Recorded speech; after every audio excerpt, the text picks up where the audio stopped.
நாம் செய்யும் ஒவ்வொரு செயலும், நினைக்கும் ஒவ்வொரு எண்ணமும் நம் மனத்தில் ஒரு பதிவை உண்டாக்குகிறது. அதை சம்ஸ்காரம் என்பர்.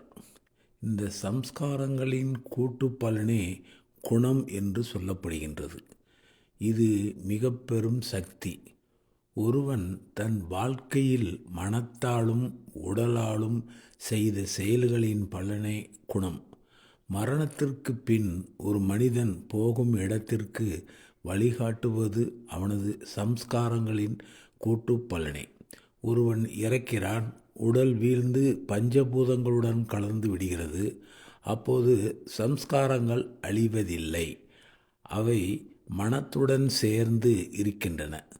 மனம் மிகவும் நுட்பமான பொருளால் ஆக்கப்பட்டிருப்பதால் அது அவ்வளவு விரைவில் அழிவதில்லை. அந்த அளவுக்கு மனம் நிலைத்ததாகவும் இருக்கிறது.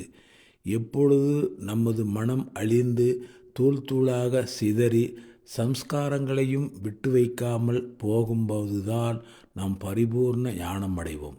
அதுவரை நாம் கட்டுப்பட்டுத்தான் இருப்போம். அதுவரை ஆன்மா மனத்தின் சுழற்சியால் மூடப்பட்டிருக்கும். நன்றி, வணக்கம்.